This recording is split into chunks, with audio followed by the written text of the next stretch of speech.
Okay. Hello, everyone. I want to welcome you to the 2026 Interim and Formative Assessment, or IFA, webinar series. This is webinar one. It's the Formative Assessment Process and Tools for Teachers. My name is Megan Bell. I am a program manager at WestEd, and it is my pleasure to welcome you to today's webinar. It's designed especially for educators, and it's really all about how the formative assessment process, tools for teachers website, student agency, and classroom culture impact teaching and learning.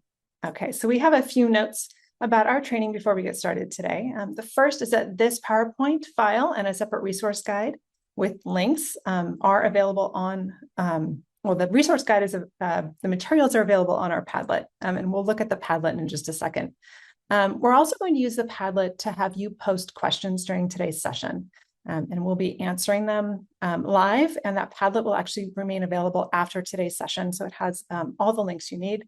And again, we'll go over where to access Padlet in just a few slides. And finally, this session is being recorded today, and it will be posted on the upcoming and on-demand trainings webpage in about 2 weeks. So here's how we plan to spend our 2 hours together today. We'll begin with a welcome section. We'll go over some housekeeping and just help orient for today's session. Then we'll build our assessment literacy and look more closely at California's assessment system. And we'll look at the formative assessment process and conditions for its use. We'll take a 10-minute break today, and then we'll come back and explore tools for teachers and learn how it can be used to support that formative assessment process in your classroom. And then finally, we'll explore some resources to support that formative assessment process and then wrap up for the day. So let's dive into section one, which is our welcome section.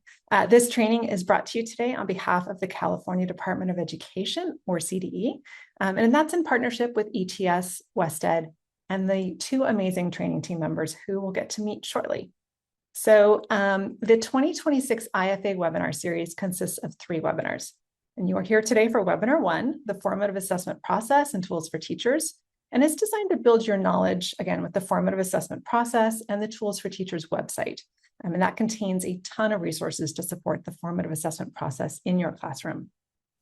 Webinar 2 is California's Assessment of Student Performance and Progress, or CAASPP, and English Language Proficiency Assessments for California, or ELPAC. That's always a mouthful. The interim assessments will focus on some of the different ways that they can be used to help inform teaching and learning in webinar 2. And webinar 3 is our educator panel and shared practices. It was introduced last year for the first time. This year, it will be a 90-minute live panel discussion, and you'll get to hear from your colleagues who share their practices, their outcomes, and their lessons learned with using the interim assessments and tools for teachers websites. You can still sign up for webinars 2 and 3 if you haven't already. And then all 3 webinars will be offered again this fall. We also offer 5 live interim assessment hand scoring workshops representing the CAASPP and ELPAC content areas. So the 5 workshops have separate registration from the IFA series, and they'll only be offered once this year in July. But there are on-demand versions which are available year-round. And that hand scoring workshop will focus on the hows and whys of hand scoring. And they really require participants to actively engage in the hand scoring process. But there'll also be time for some sharing of best practices, talking with colleagues, and discussing instructional implications. So all of those workshops are 2 hours long, and each applies the same hand scoring process, but to a specific content area. So workshop 1 is the Smarter Balanced Interim Assessments for English Language Arts/Literacy, or ELA. Workshop 2 is for mathematics. Workshop 3 is the California Science Test, or CAST. And there are 2 workshops for ELPAC. Workshop 4A will focus on the speaking domain, and 4B will focus on the writing domain. They're not recorded for security reasons, so we encourage you to sign up for whichever content area is most relevant for you. For more information about either the 2026 IFA webinar series or the hand scoring workshops, and to register, you can go to the upcoming and on-demand trainings webpage on the CAASPP and ELPAC website, and that link has been dropped into the chat for you. It's also available on your resource guide. Okay, so we want to briefly review those materials that you have for today's training. So hopefully you received an email with a link to download the materials, but if you didn't, that's okay. We'll have a link for you available on the Padlet and posted in our chat right now. So handout 1 is our resource guide. And the guide offers an overview of each of today's sections. It also has a space for you to take notes if you wish, and links to all the resources mentioned in each of the sections today. Handout 2 is an optional asynchronous activity. It's called Exploration of Tools for Teachers, Self-Guided Activity. It's really designed to support individuals and groups in exploring the resources and tools for teachers. And it also offers some guiding questions for you. We will not be engaging with that handout today, but we've included it so that you can explore tools for teachers on your own or as part of a professional learning community or group at your site. All right. So we mentioned we're going to be using a platform called Padlet today. And we're going to ask that you post all of your questions to Padlet. That way everyone can see your questions and the responses. So we're going to go ahead and migrate over to Padlet and show what that looks like. Okay, so Padlet is divided into several columns, and each column contains information, links to resources, information about the recordings. You see in that first column, there's a link to the materials, also attendance verification, and that upcoming and on-demand training link. The second column is webinar and technical support. And there's where you can post an alert if you're having any issues today. And then continuing to slide across, you can see that each section of today's webinar has its own column. And you can see in right there, there's a purple box. We'll be using that later in this webinar. So we'll refer to that purple box for you. So let's go over how to post a question. So you see at the top of each column, there's a little plus sign. You're going to select that. And then that'll pop open a pop-up box. You can type your question, and then you'll select that pink publish button in the upper right-hand corner, and it will be posted to Padlet. So the chat feature will actually be disabled for most of today's webinar. We'll turn it on in a few places and ask you to share some ideas and respond to prompts. But for the most part, the chat is off. So please use Padlet to communicate any issues and post any questions. All right. Speaking of chat, we do have our very first welcoming activity today. So we're going to go ahead and enable the chat feature, and we're going to ask you to post your response to the question, what are some impacts of assessing student learning at your site? And we ask that you make sure that your chat is set to respond to everyone, not just host and panelists. Okay, so some impacts of assessing student learning at your site. Timing. It takes time. Yep. Intentional instruction to move students. Students get feedback they use to improve their understanding. Yep. Oh, these are coming in fast and hard. Okay. Support for teacher and reevaluation. Gives cohort measurement of academic growth. Absolutely. It helps guide instruction. It helps measure growth. Absolutely. All right. Lots of responses coming in. So be sure and peruse through those. Thank you to everyone who's responding. We'll keep the chat for just a second open so you can continue to send your messages. But we want to take a look at where we are going today. So just like teachers with students in the classroom, we want to be really clear about our goals for today's learning. And so those goals are that in this webinar, you will understand the role of formative assessment process engaging student learning, conditions that support effective implementation of the formative assessment process, and resources and strategies and tools for teachers and how they can be used to support the formative assessment process. How do we know if we're successful? It's that by the end of our time today together, you'll be able to define the formative assessment process, what it is and what it is not in the context of this training. Identify changes that could be made to the classroom to embed that formative assessment process into instruction, and use tools for teachers and CDE resources and strategies to support the formative assessment process in the classroom. And now it is my pleasure to show you who our two amazing trainers are today, who will guide you through the rest of today's webinar. So we have Stephanie Fortunato, who's an educational consultant in instruction, assessment, and professional learning. And Sarah Nitsos, who's a Curriculum 3 in Assessment Division of Curriculum and Instruction at Los Angeles County Office of Education. They will introduce themselves as they come on and lead us through the rest of today's webinar. So with that, I will pass it over to these two amazing trainers. Thank you so much, Megan. As Megan said, my name is Sarah Nitzos, and I work for the Los Angeles County Office of Education, specializing in assessment. This is my 28th year in education. I've served as a paraeducator, a teacher, a site principal in the district office, and now I work at the county. I'm delighted to be here today to talk with you guys, and let's dive right in. We are on section 2. In this section, we're going to really build our understanding of assessment literacy and how it is the key to understanding California's assessment system. We're going to launch with a poll. We want to know where you are on your assessment literacy journey right now. So you could think the poll's been launched. We want to know where you are. How would you rate your current level of understanding of assessment literacy? 1 is limited or basic, 2 is proficient, and 3 advanced. So go ahead and rate yourself, 1 being on the lower side and 3 being on that higher side. Give a few minutes for people to lock in their votes. Just want to see where you are, a little pre-test. All right, Megan, whenever we've got a significant preponderance of responses, go ahead and let us see how everybody's doing. All right, it looks like we've got a mixed group. We've got a couple 3s. Excellent. Hopefully you'll answer some of those Padlet questions and some 2s and 1s. Wonderful. Welcome. You're in the right place. So let's start diving into our definition of assessment literacy. There are many definitions of assessment literacy available, but here's what we're going to mean about assessment literacy in our webinar. I'm going to read you the definition listed, which is assessment literacy is the knowledge and skills needed to design, select, implement, interpret, and use assessments appropriately to gather evidence for student learning and clearly communicate those results to all educational partners. Educational partners can include students, parents, teachers, guardians, leaders, and anyone else interested in our educational communities. Keep this definition in mind as we move through today's session, particularly as we look at California's assessment system in this section. If you're interested in learning more about assessment literacy, there's a link to an online document by the National Task Force on Assessment in Education for Teachers in your resource guide. It's also on the Padlet for you.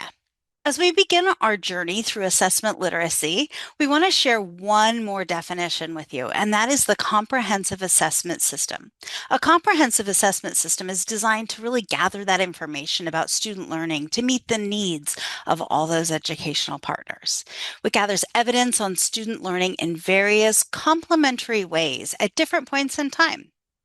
California has a comprehensive assessment system, but what does that mean? We're going to use the definition that was created by Joan Herman in 2010. I'm going to read the definition on the slide for you. A comprehensive, coherent, and continuous system of assessment provides mutually complementary views of student learning, ensures that assessment within each cycle is focused on the same ultimate goal, the achievement of standards, and pushes instruction and learning in a common direction. Take a moment to consider which of these words or phrases really resonates with you. How could a comprehensive system of assessment help inform educational decisions within your educational system? We've included a space to include this question for you to jot down your notes and ideas in your resource guide. The full source citation for this quote is also in that resource guide. Now let's look at the specific assessments contained within California's assessment system. California's comprehensive assessment system includes assessments of learning and for learning, which is some of the things you guys listed in that chat today. The assessment system has 2 main components. We have CAASPP and we have ELPAC. CAASPP is designed to measure students' content, knowledge, skills, and progress towards the college and career readiness for English language arts, mathematics, science, and Spanish language/reading arts. It's defined by the state's academic content standards, the Common Core Standards for ELA and Math, and the California Next Generation Science Standards, commonly known as California NGSS. CAASPP includes the Smarter Balanced for ELA and mathematics, both summative and interim. The California Science Test, or the CAST, both interim and summative, and the California Alternative Assessments, or the CAAs, for English Language Arts, Mathematics, and Science. Tools for Teachers, which is a collection of instructional and professional learning resources, all aligned to the California state standards for English Language Arts, Math, and Science. And there's an optional California Spanish assessment, which is a summative assessment that assesses students' skills in reading, listening, writing, and for high school only, speaking, using the Common Core state standards in language arts and literacy in Espanol. ELPAC is designed to measure English language proficiency for students whose first language is anything other than English or American Sign Language. ELPAC is aligned to the California English Language Development, or ELD, standards. The ELPAC includes the initial ELPAC and the initial alternative ELPAC, which are given for placement purposes. The ELPAC interim assessments and the ELPAC summative assessment, or summative alternative ELPAC. You can learn more about California's assessment system by accessing the link for all about the California Assessment System webpage. It's provided in your resource link and on the Padlet. In addition to data from California's assessment system, assessments at the local level can be included to inform site-specific decisions. These local assessments may include, but are not limited to, district-wide common assessments, site-selected assessments. That might be common across a grade level or a course or a department, or even teacher-selected assessments that are unique to you and your classroom, and include everything from those quizzes to finals. Having multiple measures from both local and state assessment produces more robust data to help determine student progress towards those end-of-the-year learning goals and identify where additional supports might be needed earlier in the year, so we don't have to wait till the end. But who uses assessment data and for what purpose? As we learned earlier, California's assessment system is made up of a lot of assessments, but why are there so many? The answer has to do in part with many educational partners that all rely on this assessment data to inform educational decisions that they need to make at their different levels. Students, parents, guardians, classroom teachers, school leaders, superintendents, board members, LEA, and policymakers all need different levels of assessment. And they need to use that data to make different levels of decisions. For example, a classroom teacher might use assessment data to determine how well a student understood a concept taught in a lesson, whether students are making appropriate progress towards those end-of-the-year learning goals, and to identify which students might need some additional support or to be pushed forward. A superintendent might use that assessment data to ensure they're meeting federal accountability requirements, to determine which schools in the LEA need more support, or to determine how best to allocate resources across the LEA. You can appreciate the data from only one type of assessment cannot perform well in both of these scenarios.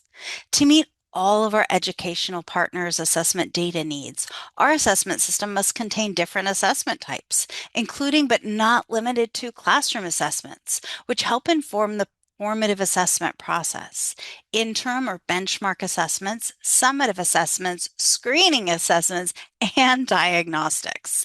Not every educational partner might need data from every type of assessment. In fact, the data that is most relevant to one educational partner might not be very useful to another. On the flip side, an educational partner might need data from all of these assessments to help determine underlying or root causes at their site. Keep in mind that assessments are merely tools. As such, each assessment is designed for a very specific purpose. That is, each type of assessment is designed to gather data about an aspect of students' learning. Think of a comprehensive assessment system as a toolbox. It should have all the tools we think we might need so that when we need them, they're there and ready for us. For example, a diagnostic assessment is designed to identify individual students who do not meet specific criteria. A common district assessment is designed to produce easily comparable data across classrooms, grades, or even schools.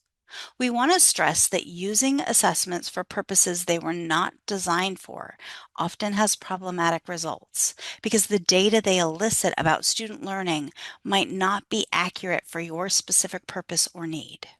Let's build our shared understanding of two main types of assessment in our comprehensive system, the summatives and the interims. We'll take a deep dive into the third type, the formative assessment process, a little bit later in this webinar.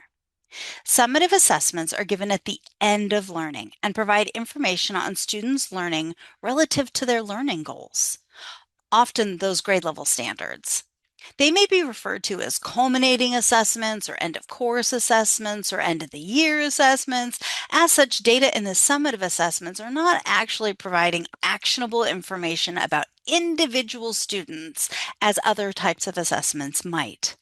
Data from the summative assessment provide an overall picture on how well the system prepares students to meet the learning expectations that inform program level and school improvement planning.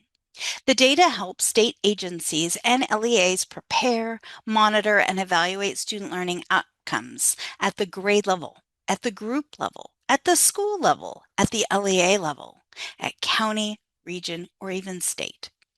In California's assessment system, summative assessments include statewide end-of-the-year assessments for CAASPP, ELA, math, science, and the summative for ELPAC.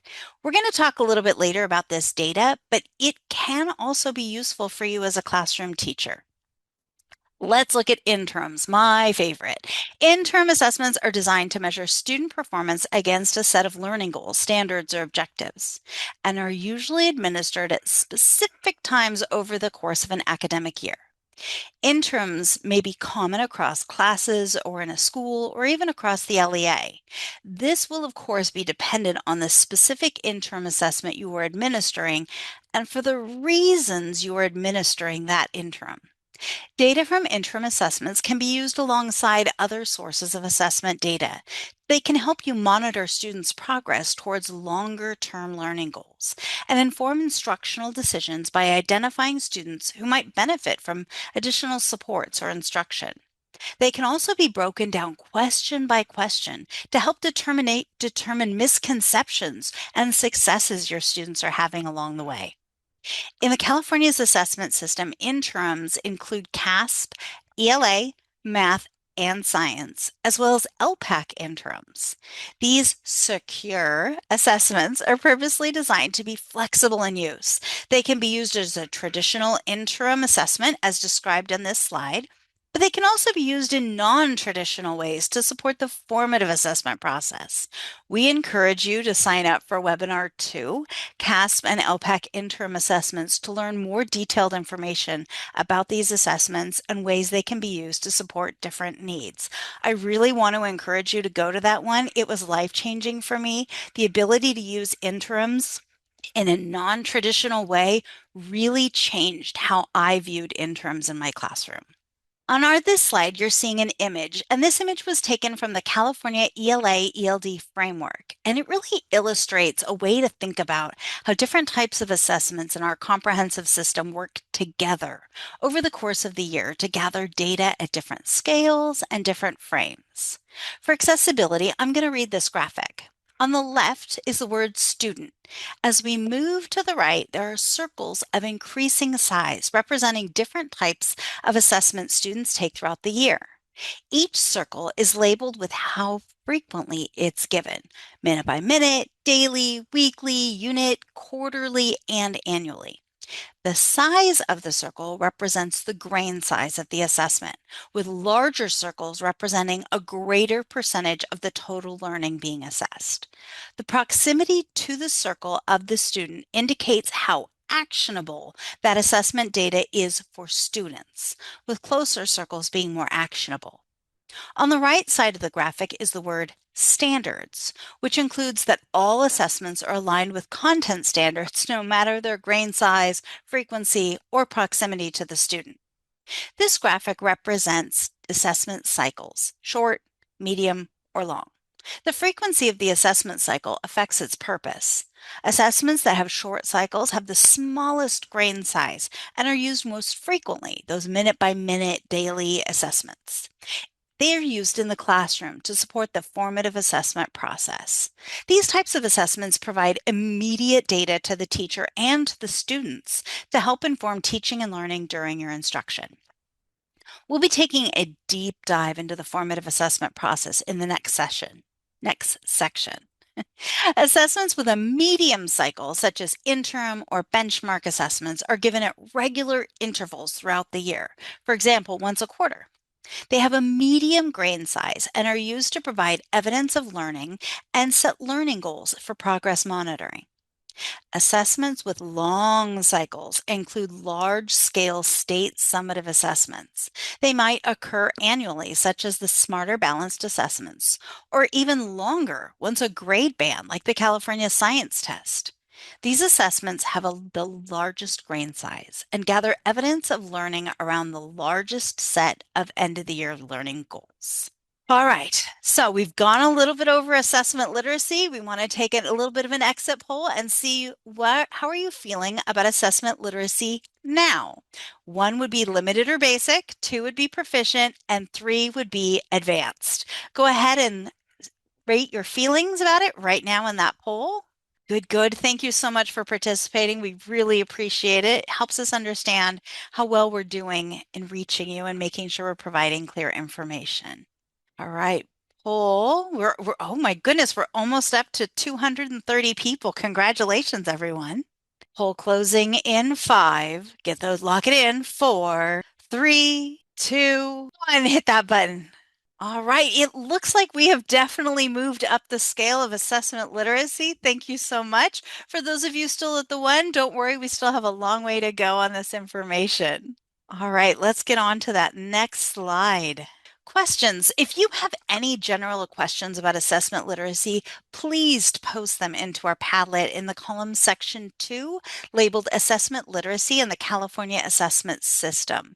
Stephanie, are there any questions in the Padlet that would be really good to share at this point? Yeah, thanks, Sarah. I've been looking at this Padlet here, and there was a great question that came in about, can you explain what an alternate assessment is and when it's used? And I jotted some information too in that Padlet about, students who are in grades 3 through 8 and grade 11, whose IEP identifies the use of an alternate assessment will take those CAAs for ELA and mathematics and also for ELPAC. So I put a link into the Padlet for some additional information about that. So check that out. And there was also a question that came in about some IABs. So talking about those interim assessments, which is a great question. We'll be talking more about that in today's webinar and also in webinar 2. So make sure you join us, but keep the questions coming in. We're monitoring them. Our friends at ETS and CDE are also in there. So we encourage you to continue using that Padlet for today's session. And that's it. Yeah. Okay, so we'll go on actually to section 3.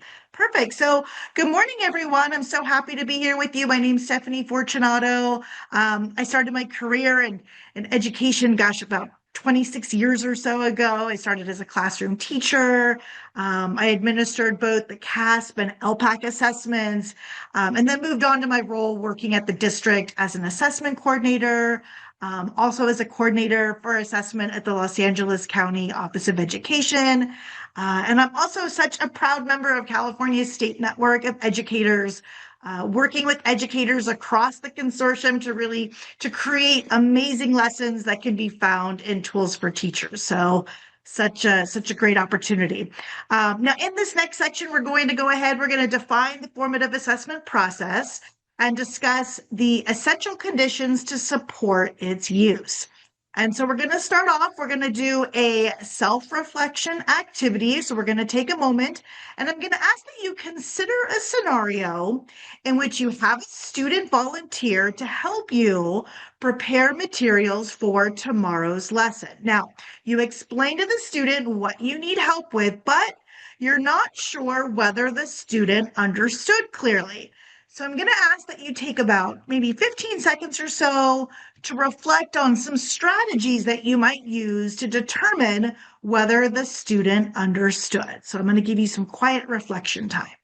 If your strategy involved asking the student volunteer questions to check for their understanding, or perhaps maybe even observing the volunteer as they engage with the task, or even having the volunteer summarize the task back to you, then you are likely engaging with the formative assessment process. So just as simple as that.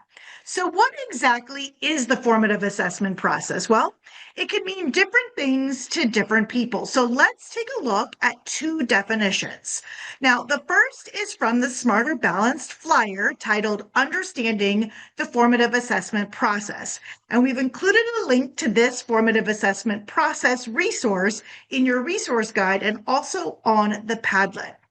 So it states that the formative assessment process is a deliberate process used by teachers and students during instruction that provides actionable feedback used to adjust ongoing teaching and learning strategies to improve students' attainment of curricular learning targets/goals. And again, this comes from Smarter Balanced 2010.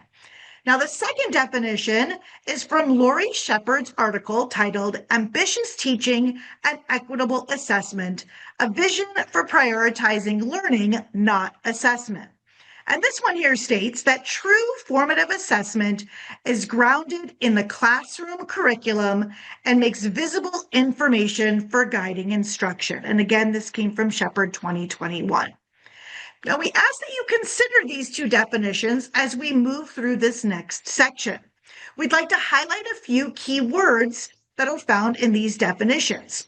First, it's a deliberate process. It takes place during instruction. Actionable feedback, and makes visible information. Now, these terms help stress that formative assessment is not an assessment or an event, but is an ongoing process engaged in by both teachers and students to make learning visible to everyone, so both teachers and students alike. Now, we've used some formative assessment strategies already earlier in today's session, albeit in a modified manner. But in section 2, Sarah just went ahead and used a modified and simplified entrance and exit ticket strategy in which you rated your own assessment literacy before and after focusing on that topic. And that allowed both of us as facilitators and also for you as participants an opportunity to reflect on your own knowledge during learning. So just keep in mind that we have to modify all of the formative assessment strategies that we're engaging with today because of the limitations that a webinar presents. So how is it that you implement the formative assessment process? Well, this green 4-leaf clover comes to us from Smarter Balanced, and it shows the 4 main attributes of the formative assessment process. So we have clarify, elicit, interpret, and act. And just as a side note, pay attention to this clover icon. You'll see it come up again later today when we dive into that Tools for Teachers section. Now, the formative assessment process begins when teachers clarify intended learning. So during this step of the process, educators establish and ensure that students understand their learning goals. So that is what students will know. And the success criteria, in other words, the evidence that will tell teachers and students how they're progressing towards those learning goals. And then teachers need to elicit evidence. So here, they engage in a learning experience that generates evidence of learning aligned with the learning goals and success criteria. Now, once evidence is gathered, students and teachers need to interpret evidence. Here, we review the evidence to determine where the students are in their progress towards those learning goals. So students can use this evidence to help make their learning more visible to themselves and also to understand where they are in relation to their own goals. And finally, students and teachers should act on evidence. And so this is when we take action based on evidence of learning. So both teachers and students take action to help students move toward their learning goals. Now, the formative assessment process applies across all grade levels and also content areas, including content areas that are not covered by CAASPP and ELPAC. So think about physical education, during health instruction, and also computer science. So let's talk next about what the formative assessment process is.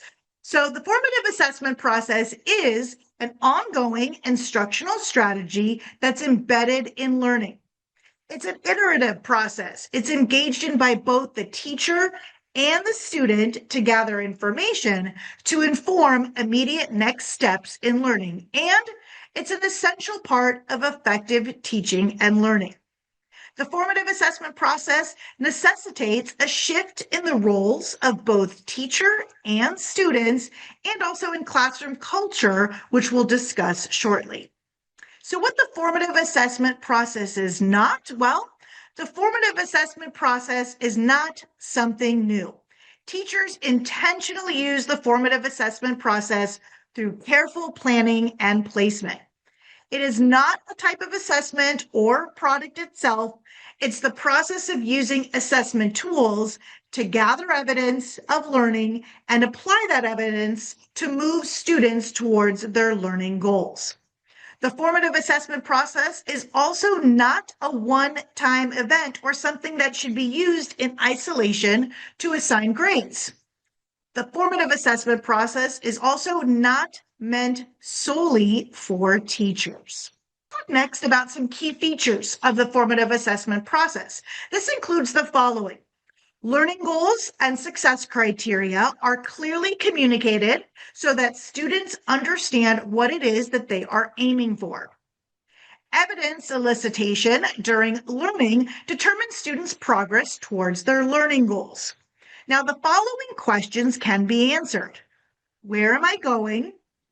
Where am I now? And what are my next steps?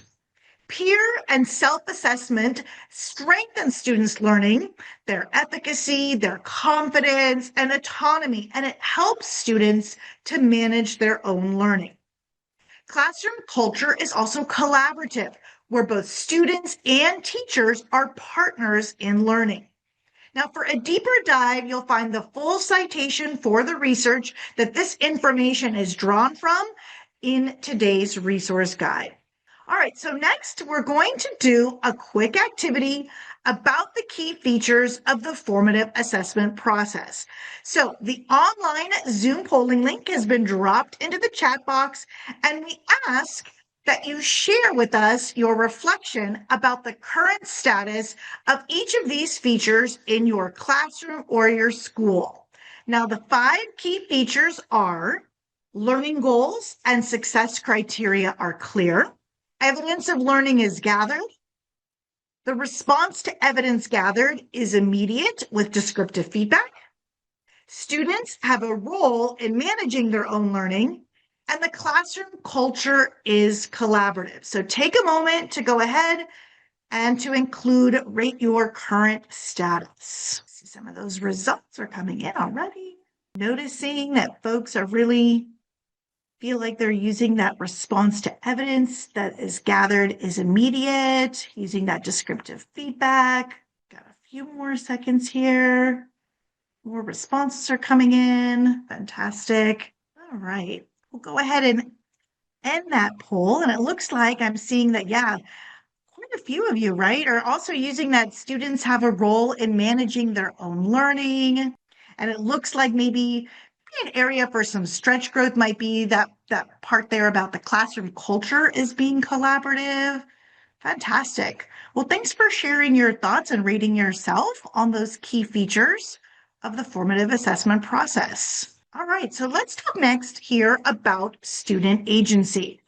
A key component of the formative assessment process is developing self-directed learners who can manage their own learning. And so this means supporting students to answer these questions.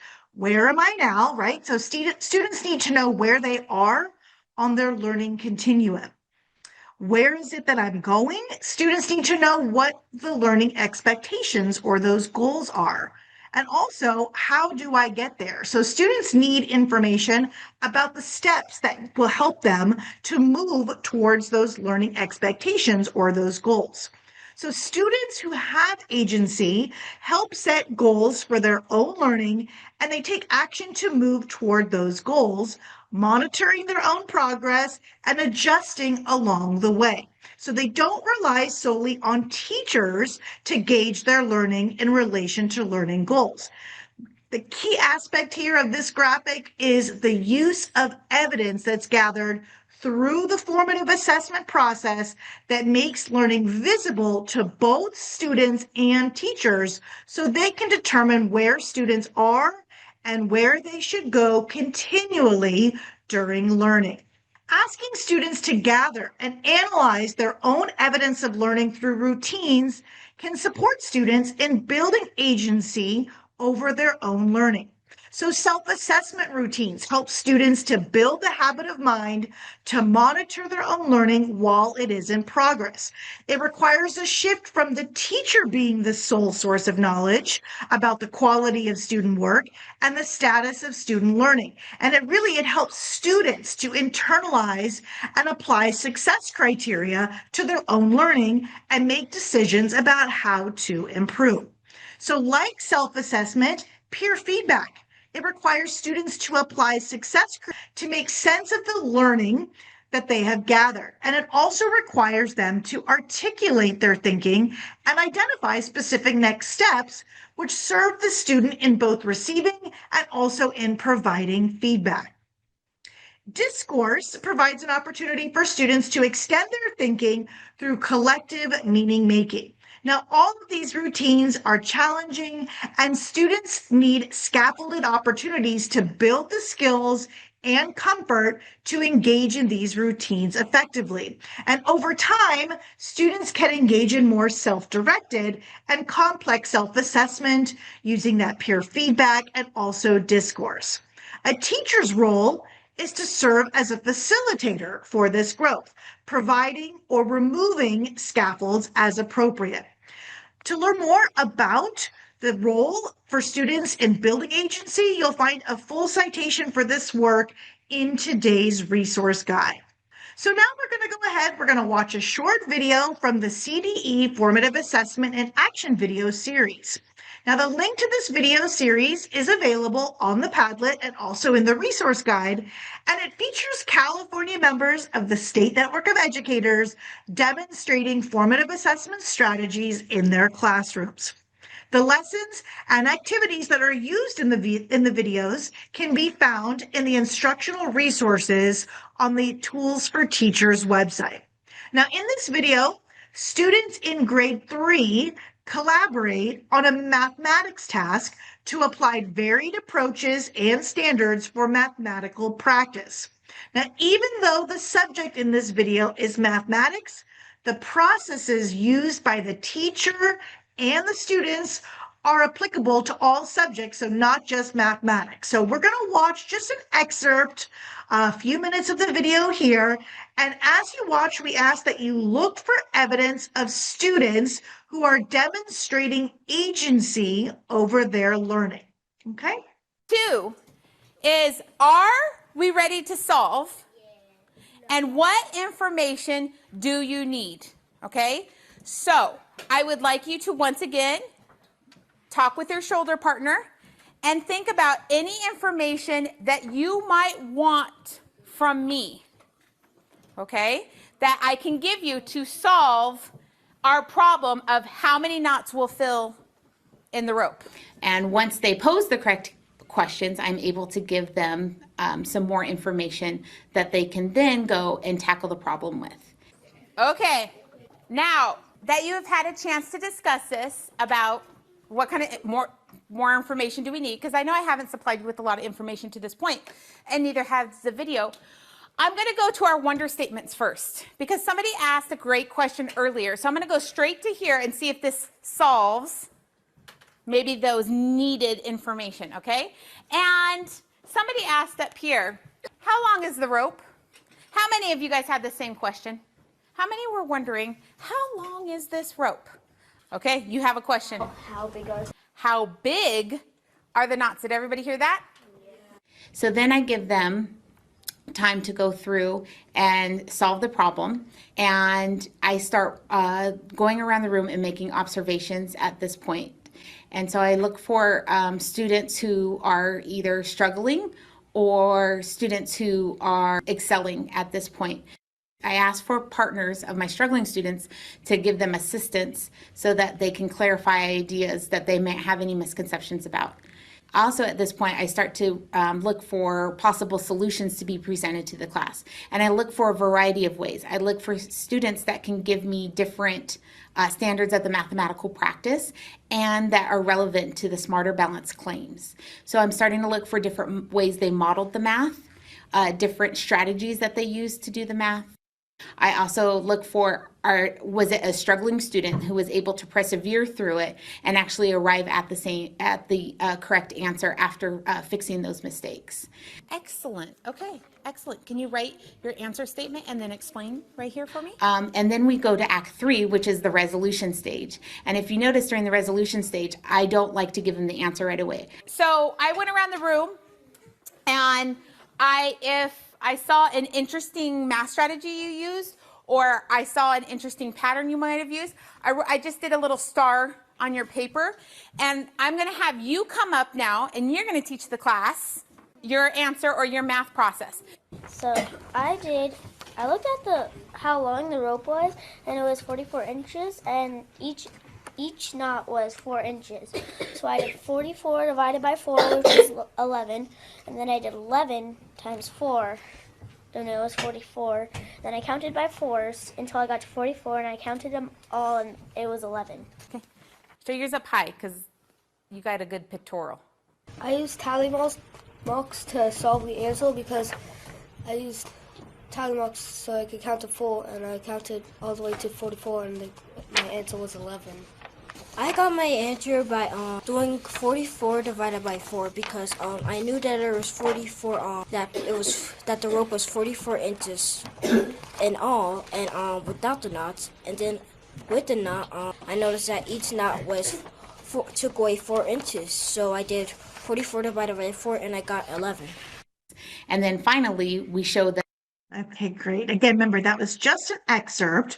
So after watching this excerpt, consider even, some connections to ELA and science, or even for supporting English learner students, and think to yourself, what are some shifts that you might make in your role to support student agency? And we're going to go ahead, we'll open up the chat box, and we ask that you share your ideas into that chat box.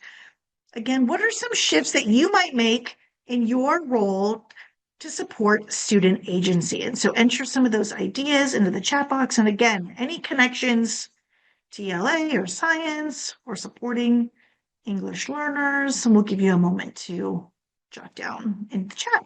Students working with peers, yes, to solve a problem, providing more collaborative opportunities, allowing those open-ended questions, encouraging more question asking, absolutely.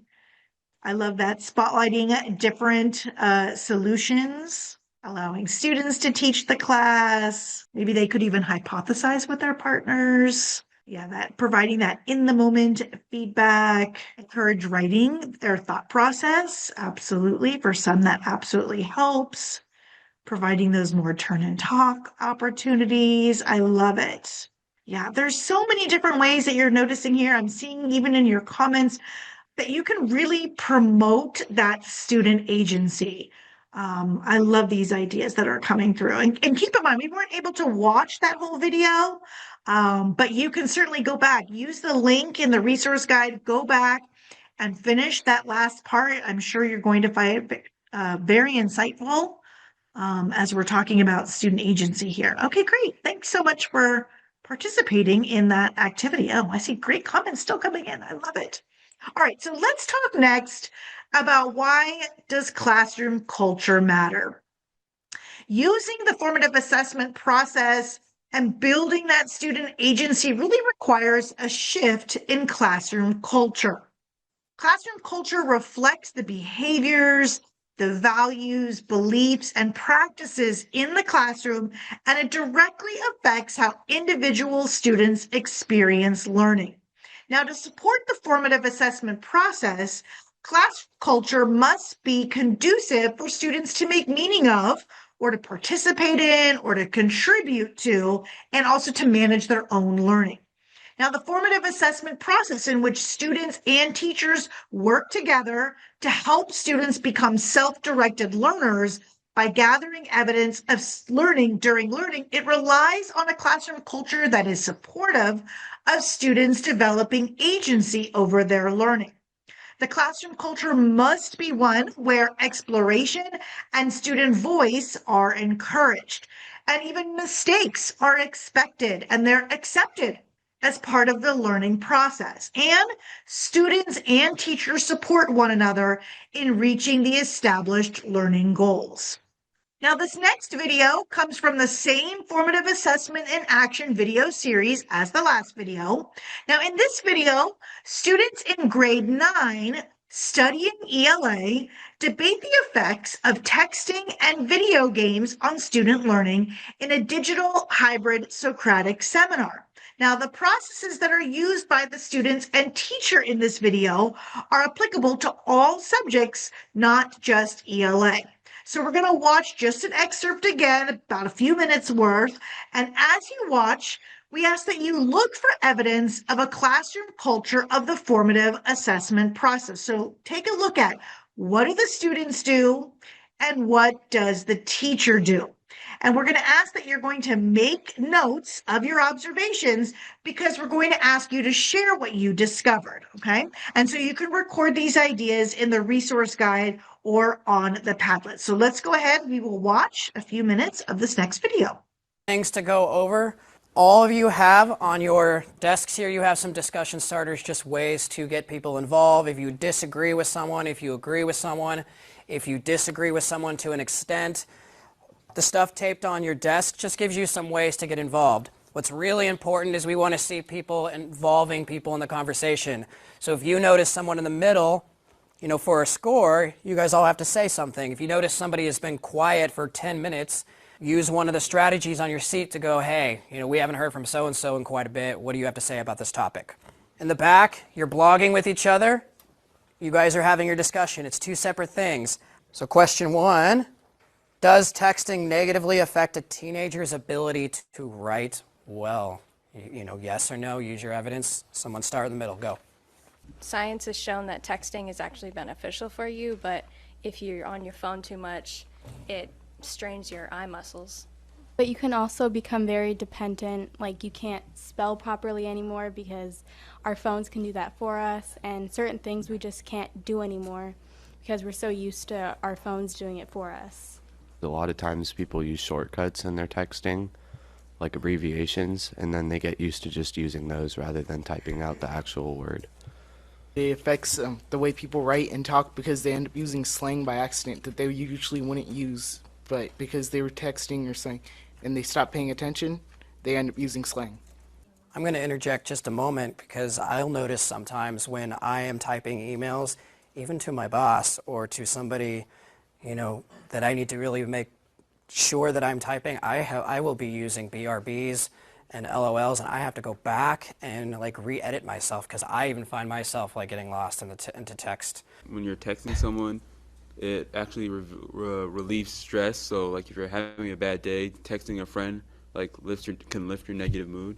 In the TED Talk that we watched a couple weeks ago, it was saying how people use LOL now, they're not even laughing at most things. They just say LOL unnecessarily. I think texting helps less socially awkward people. Like they might be scared to are nervous to talk to people in real life or maybe even shy. But texting, since you're not face to face, it makes things easier, communication.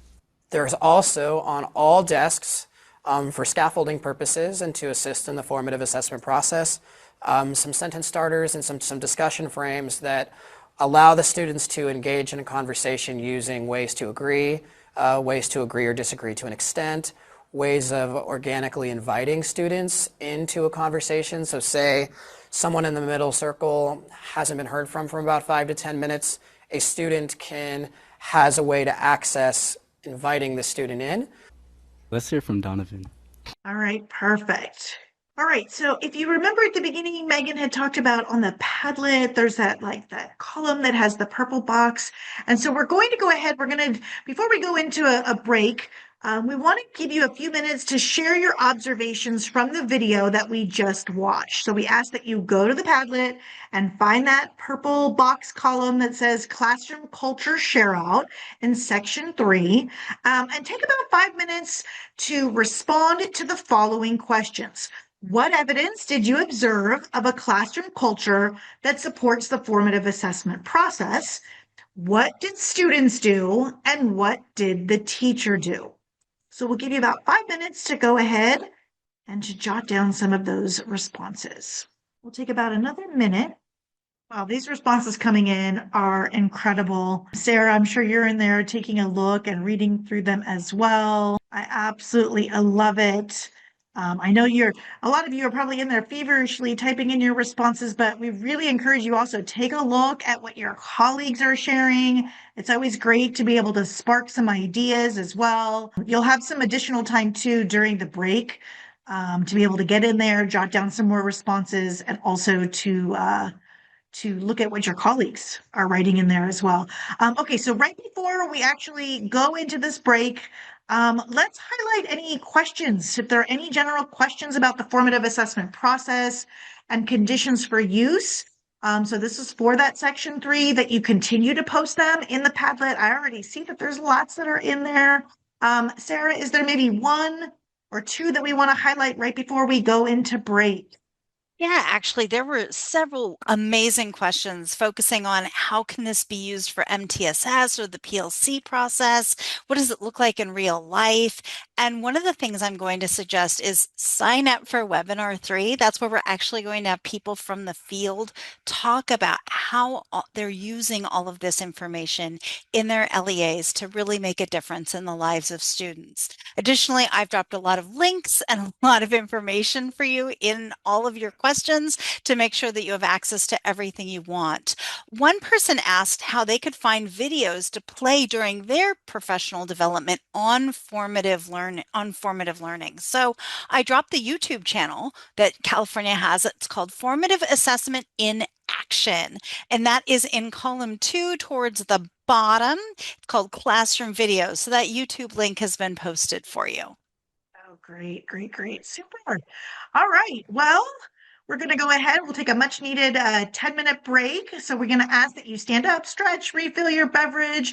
We'll come back in 10 minutes. We'll go ahead and put that return time into the chat. So enjoy your break, everyone, and great job. I love this. Hello, everyone, and welcome back. Hopefully you had enough time to stretch and refill your water. Make sure you're ready for our next section.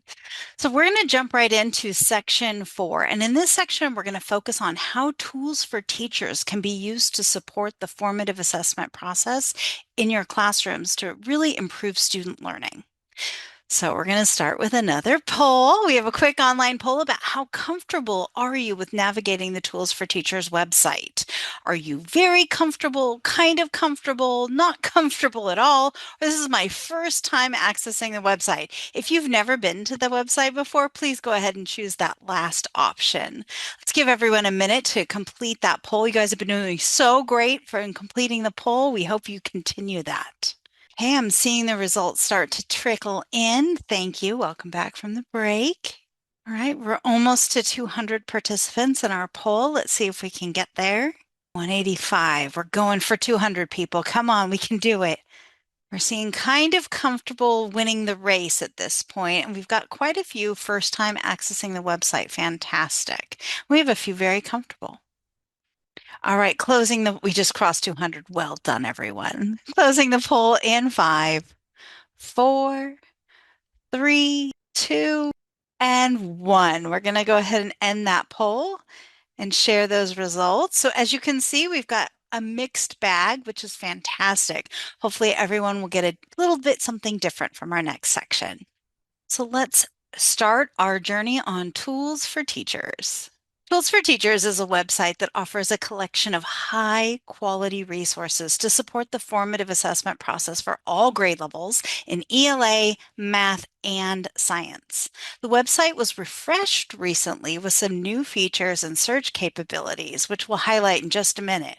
You guys are lucky. These are hot off the press items.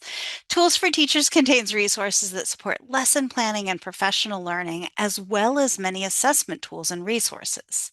Some resources and tools for teachers are specifically designed to be part of the Smarter Balanced Assessment System and are available only for ELA and mathematics interim assessments. But many of the resources and tools for teachers, such as the formative assessment strategies and professional learning resources, apply to ELA, math, science, as well as ELPAC. To access tools for teachers, you must log in using your LEA-provided credentials. Users who are not logged into the system can explore some of the resources, such as instructional resource overviews, but access is kind of limited, and much of the resource is actually blurred out. To access resources for science, you have to be logged in. All California public school teachers, grades kinder through 12, can access tools for teachers using your Test Operations Management Systems or TOMS login credentials or by self-registering. The TOMS system recently did a reset, so it's possible if you've not been set back up in TOMS, you do not have access. And if you want to access there is a self-registration link that you can find in our reference guide that will walk you step by step of how to self-register. It's also located on the Padlet. Tools for Teachers homepage is shown with a search bar on top of the web page and the navigation pane along the left side. It organizes resources by type: lesson planning, professional learning, and assessment tools. There's also a Get Started button for anyone who's new to the system to kind of walk you through the process. Where appropriate, descriptions were added to the strategy resources pages, explaining how formative assessment and accessibility strategies can be used in K through 2 classrooms. Wonderful news, K through 2. Lessons were enhanced with extension activities and recommendations to support diverse learning needs, including those of our English language learners.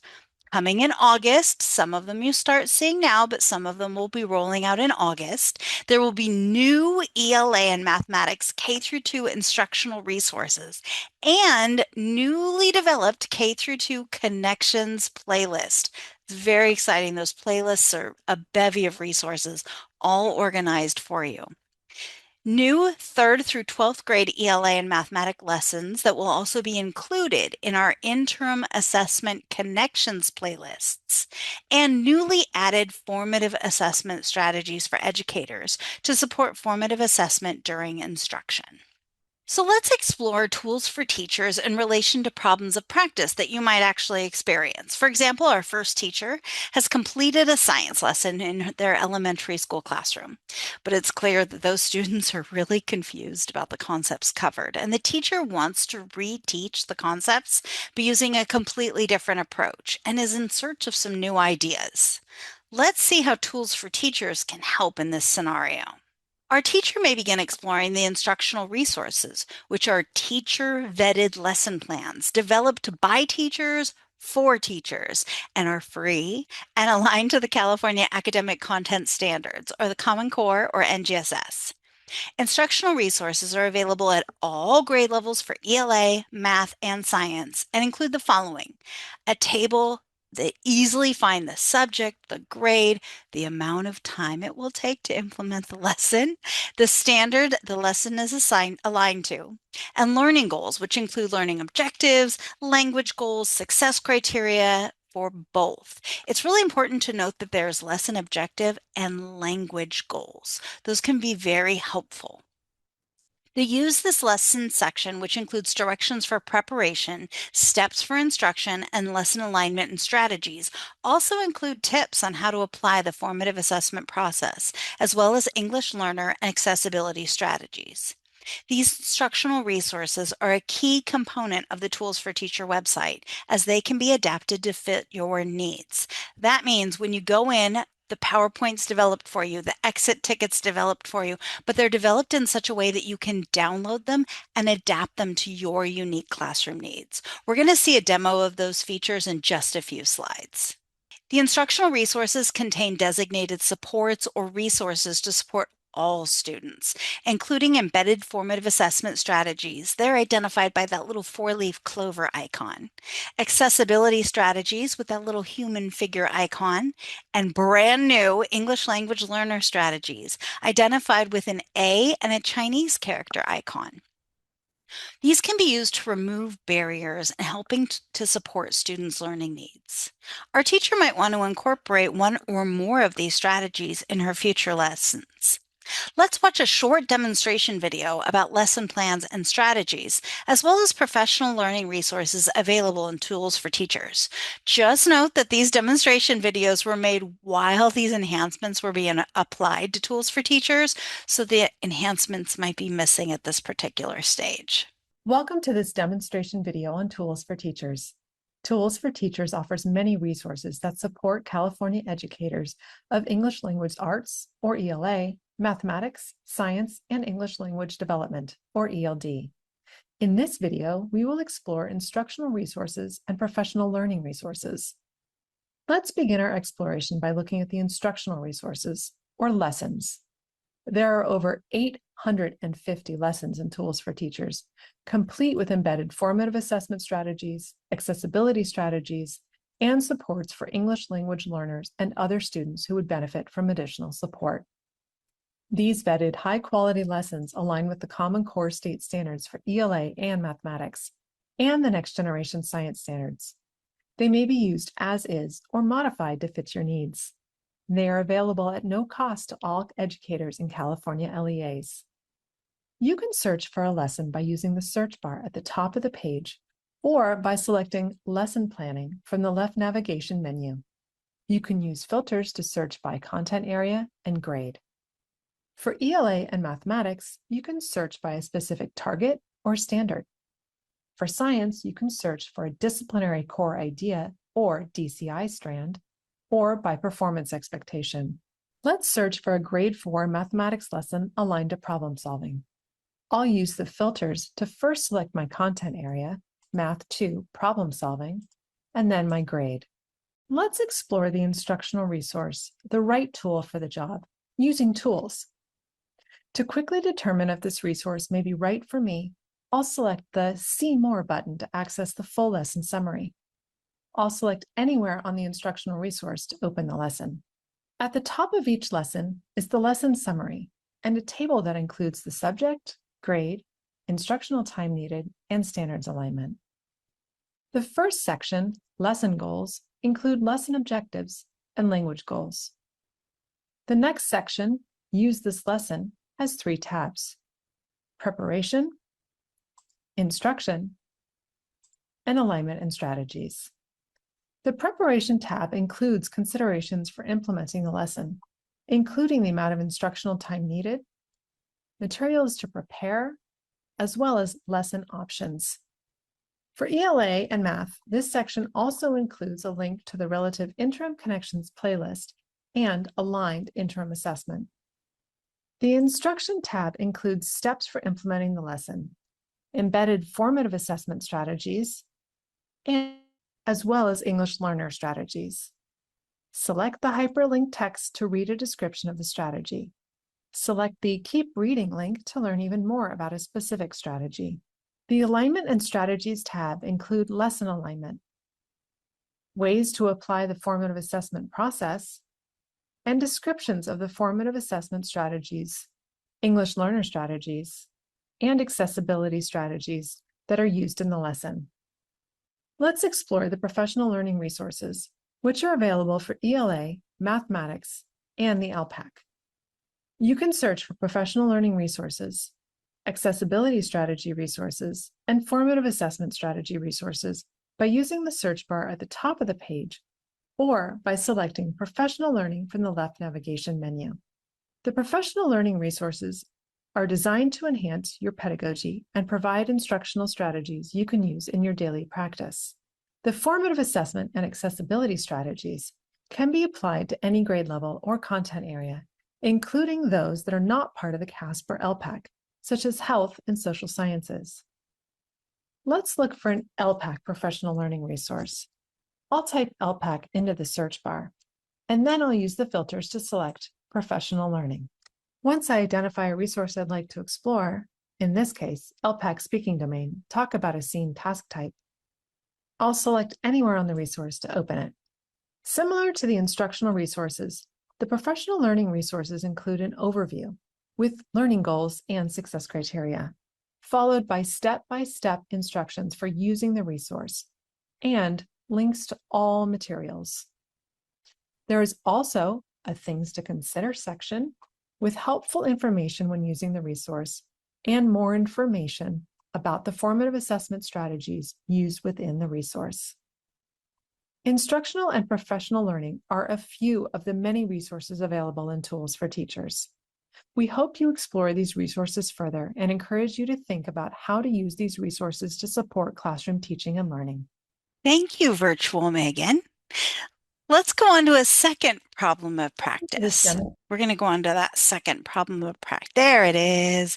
Let's look at the second problem of practice where we have a middle school English teacher and they want to get a better sense of where their students are in learning so that teacher can be better informed about the next steps to take with those students. The teacher is going to give an IAB aligned to specific claims and targets. But how can this teacher use Tools for Teachers to meet their needs? I told you it was my favorite. We're going to look at the Interim Assessment Connections playlist. The Smarter Balanced Assessment System has an integrated button that connects the IAB with resources to support students based on their performance. Our teacher can use the Interim Assessment Connection playlist that corresponds with the specific IAB the students took to find that appropriate next step for each student based on their performance. They can review the assessment items, explore resources to support teaching and learning.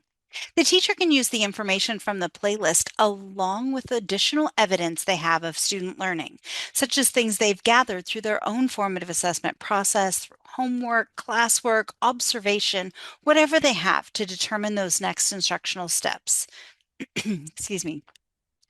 After reviewing the playlist, the teacher can plan to group the students with similar learning needs and use resources provided in that playlist to develop their skills further. Let's view a short demonstration of my favorite part of Tools for Teachers, the Interim Assessment Connections playlist. Welcome. In this demonstration video, we will explore the Interim Assessment Connections playlist resource in Tools for Teachers, one of the many available resources. Tools for Teachers instructional resources are ready-to-use lesson plans. Interim Assessment Connections playlist include links to lessons that can support planning, guide instruction, and inform next instructional steps based on student learning needs. Each Interim Assessment Connections playlist has a student performance progressions table that identifies the topic and skills assessed by a specific interim assessment and describes student performance at each of the 3 reporting category levels. These descriptions can help educators better understand student strengths and areas for growth.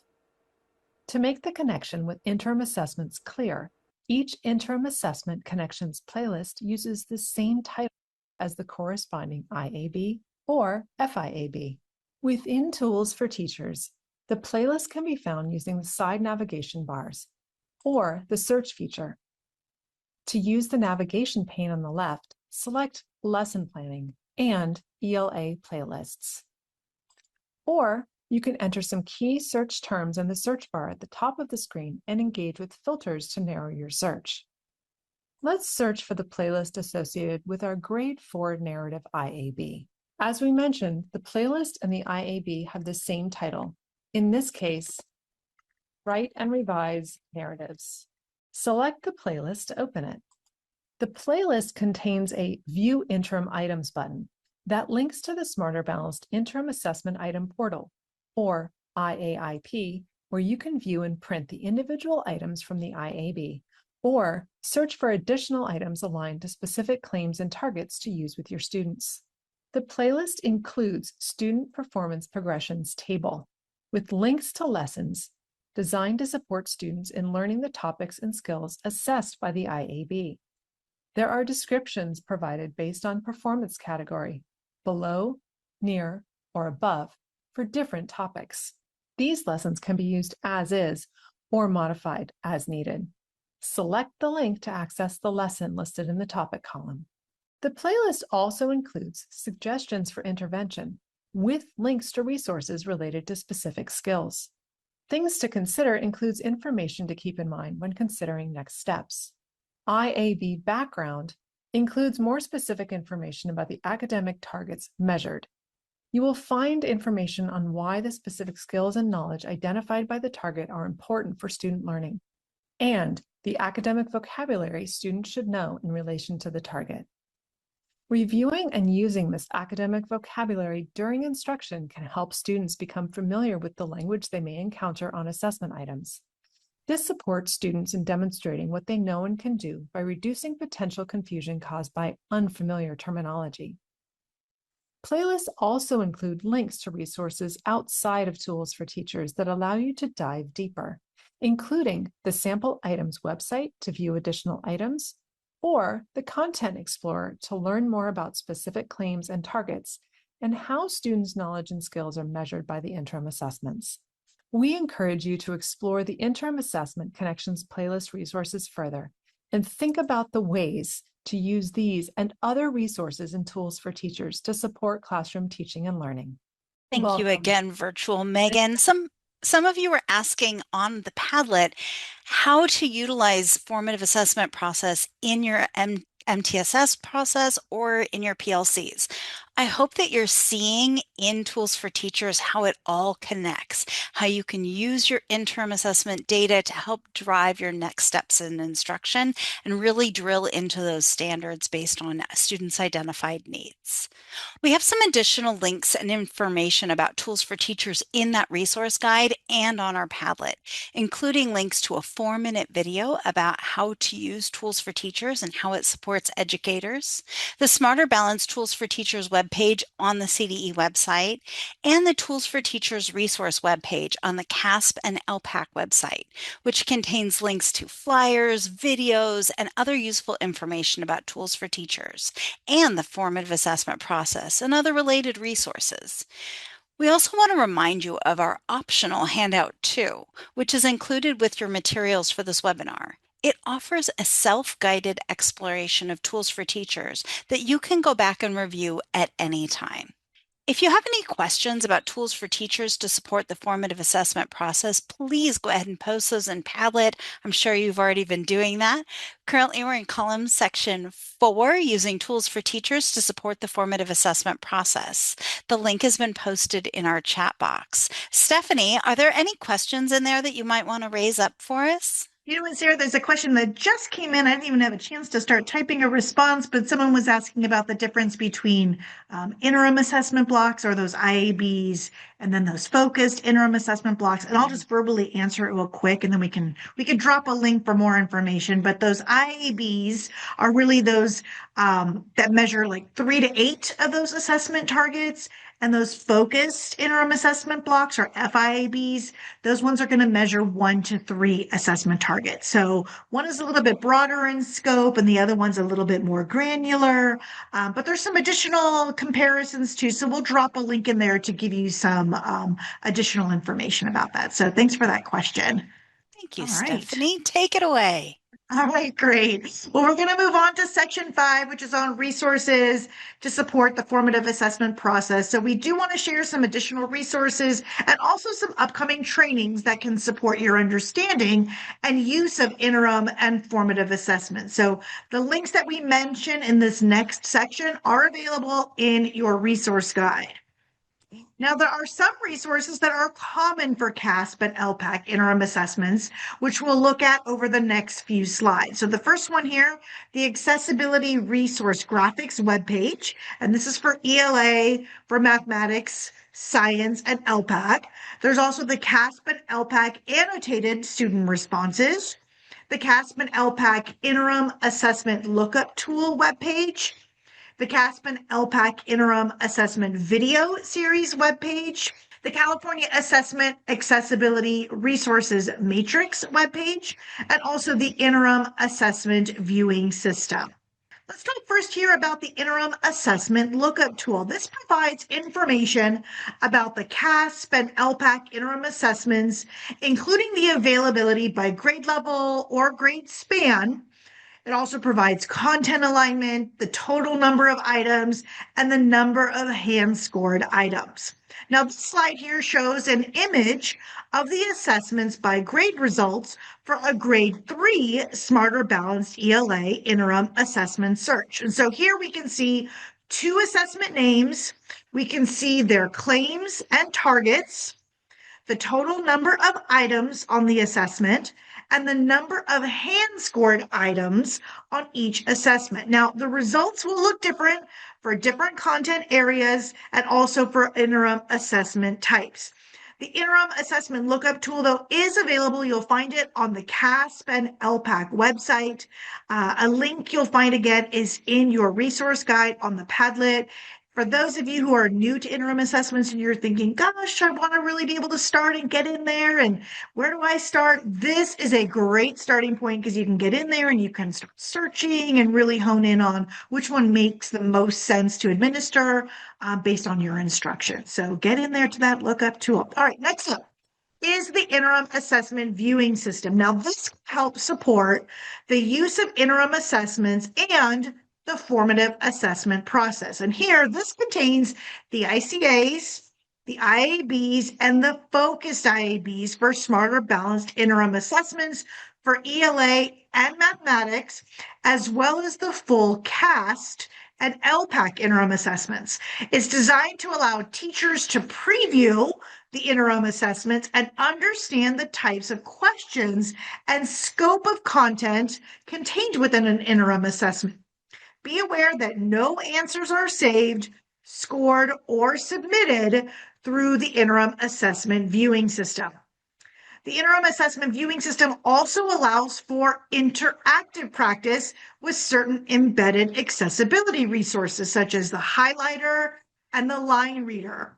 It's the most secure way to present items to students in a non-standardized manner of administration. So again, check out this resource, get in there, see what those questions look like. It's a fabulous place to start.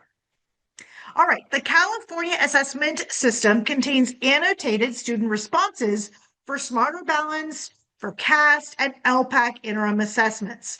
The Smarter Annotated Response tool provides information on how student writing is scored on Smarter Balanced ELA performance tasks. Now, this tool shows examples of student writing.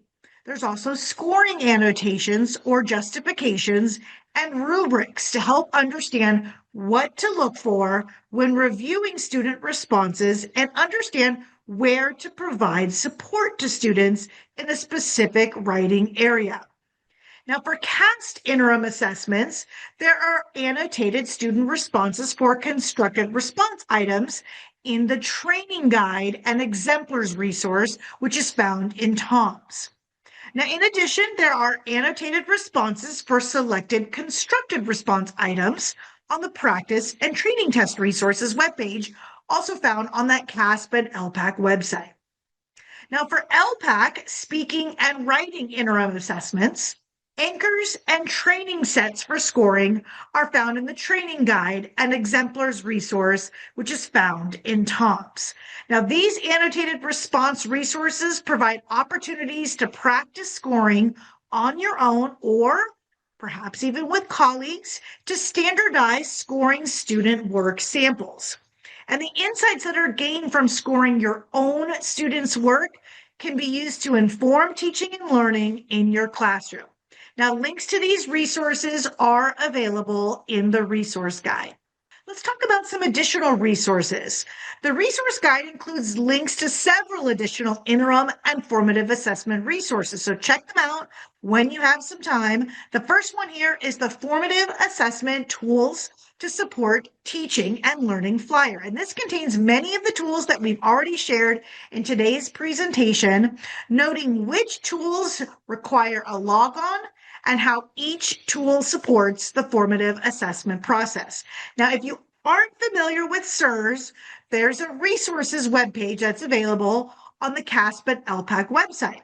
Now, these resources include the SIRS Sandbox. You'll also find the SIRS user guides. There are some instructional videos and also quick reference guides. We'll cover some additional resources to support the CAASPP and ELPAC interim assessments over the next few slides. We're going to begin by highlighting resources that are specific to the Smarter Balanced interim assessments for ELA and mathematics only. And then we'll highlight resources that are specific to CAST and ELPAC interim assessments, and then resources that will support all interim assessments. Now, Smarter Balanced resources include the following. You'll find Smarter Content Explorer, Smarter Balanced sample items, the Interim Assessment Item Portal. So let's start off by taking a closer look at Smarter Content Explorer, one of my favorites. This is a website where educators can learn about the relationship between Smarter Balanced assessment items and the standards for ELA and mathematics. Now, Smarter Content Explorer assists educators by making Smarter Balanced item specifications easier to access and use. And this helps educators also to understand the development of the Smarter Balanced test items. And also on Content Explorer, it helps to provide support when engaging in the formative assessment process, also when there's time for planning instruction, or even when you're building curricular supports that align with the Common Core state standards. Now, the information provided in Smarter Content Explorer is the same information that's included from the item specifications. It's just in a more user-friendly and easier to use interface. Now, you'll find a link to the Smarter Content Explorer. It's available on the Padlet and also in the resource guide. All right, let's talk next about some CAST resources. The CAST item specifications are a resource to support the CAST interim assessments. They're used by item writers to create test questions for both the CAST summative and interim assessments, and they can be used as a guide to better understand how the 3 dimensions in the California NGSS are assessed. Now, do keep in mind that the item specifications are not intended to guide instruction. We placed a link to a web document about the CAST item specifications and also a link to the CAST item specifications webpage in today's resource guide. Now, as we saw earlier, there are many science resources found in tools for teachers, including instructional and professional learning resources. But we are so excited to share with you a wonderful new instructional resource for science. The Authentic Tasks for Learning and Assessment in Science, or ATLAS, bank is now available for educators. And this bank features more than 1,300 NGSS-aligned science lessons for kindergarten through grade 12. The bank is searchable by advanced, robust search features with additional features. Now, this instructional resource supports authentic science inquiry and performance assessment. You can tell I'm so excited about this. Some of these key features that you're going to find in Atlas include dynamic search features so that educators can easily find the right lesson for their students. It also includes educator collaboration opportunities where educators can publicly rate their experience with the lessons and collaborate with other educators at their school site. And there's also professional learning resources so educators can use the lesson resources effectively.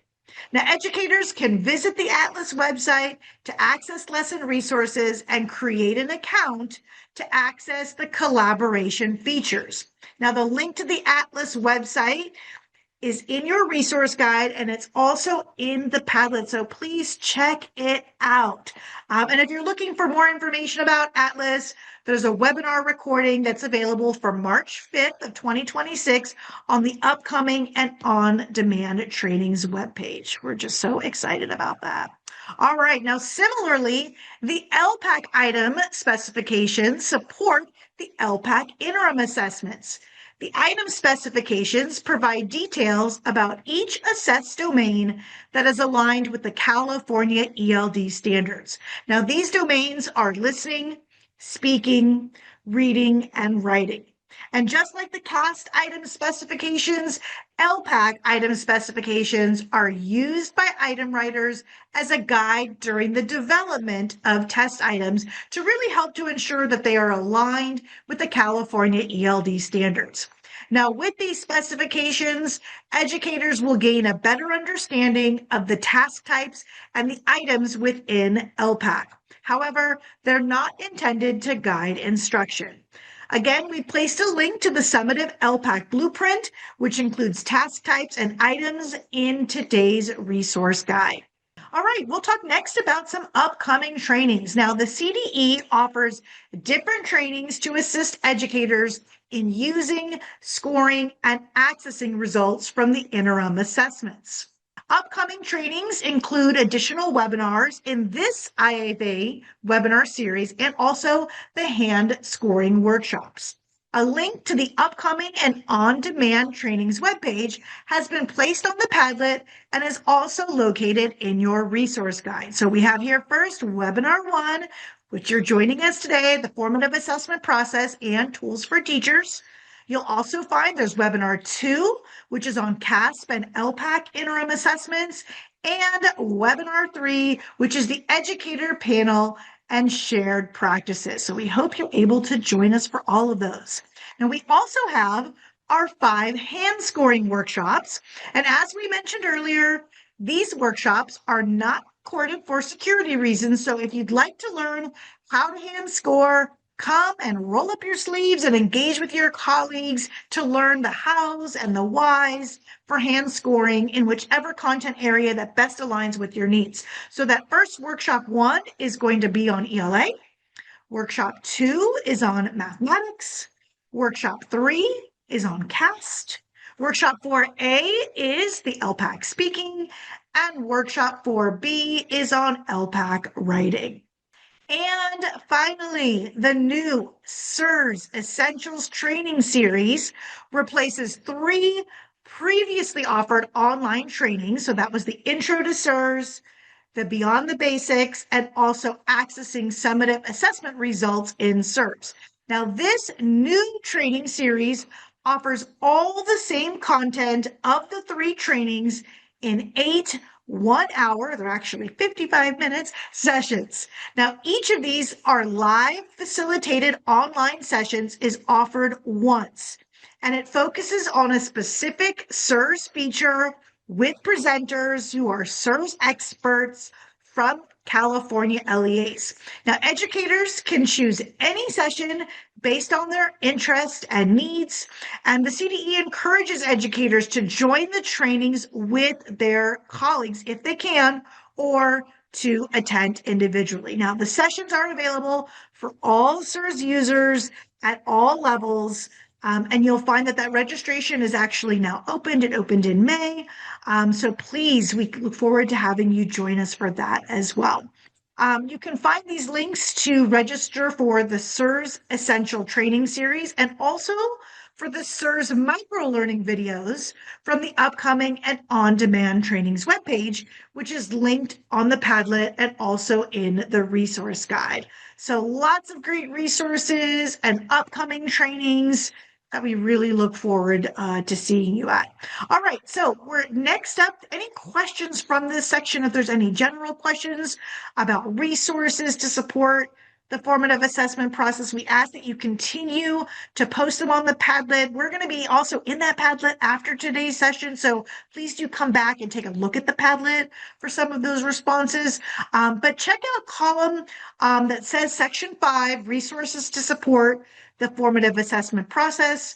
And that link is placed there. Sarah, I don't know if there's any that we want to highlight or any questions that have come in. Yeah, thanks, Stephanie. There's a lot of questions that I want to harken back to that slide you just shared. A lot of your questions are revolved around how to use that data from the interims to move forward. So you're going to want to sign up for those SIRS workshops because they're going to walk you through all of that. Very helpful information. There was a great question about scheduling interim assessments and if there's a suggested timeline. And it really is based on the needs of your students. Utilizing that SIRS target report and some benchmark assessment data at your site to really determine what your students' needs are will guide you onto picking which interims. There's not a set system because you need that flexibility based on your unique students and situation. And I think too, also like using that lookup tool, right? So you've got your planning, your curriculum planning that you're using, and knowing what content you're going to be, instructing on, and then you looking at that lookup tool to see, okay, which one really aligns best with my instruction is key. So make sure you're using that resource because I think that will help educators to really figure out which one do I use at what point in the year as well. So. Awesome, thanks. I think we're ready to turn it over to Megan, who's going to wrap us up for today. Sarah and Stephanie, thank you so much for an amazing training today. That was a lot of information, everyone. So remember that a recording of this session is available again in about 2 weeks. If you want to replay and kind of re-go through everything and take some notes. The Padlet is going to remain active after this session, so you can go back to it and look. But we ask that you don't post any new questions because we won't actually be monitoring it for that. There's a link. If you do have questions, you can submit via email to, I don't remember the email address. It's on Padlet. So please check that and send questions via email after today's session. So we want to thank you for joining us today for this professional learning experience. Just a couple more things before we go. We're going to do a quick review of our learning goals for today. And our learning goals were that you could understand the role of formative assessment in assessing student learning, conditions that support effective implementation of the formative assessment process, and resources and strategies and tools for teachers and how they can be used to support the formative assessment process. And hopefully by now, you can define the formative assessment process, what it is and what it is not in the context of our webinar today. Identify changes that could be made in classrooms to embed the formative assessment process into instruction. And again, those formative assessment strategies are in Tools for Teachers. There's quite a few of them, so do check them out. And finally, understand the utility of Tools for Teachers and CDE resources and strategies to support the formative assessment process in the classroom.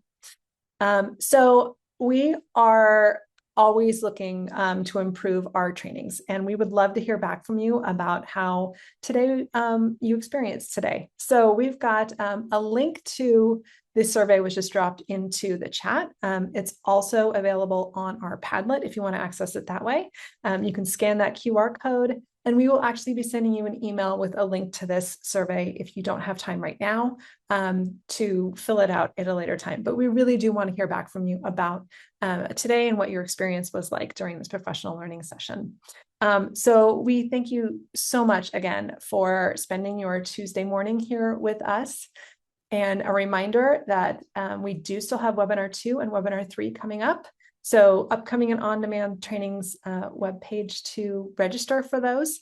And then again, there's this hand scoring workshops a little bit later this month, and they're in July. So we thank you again, and we hope you have a fabulous rest of your day today.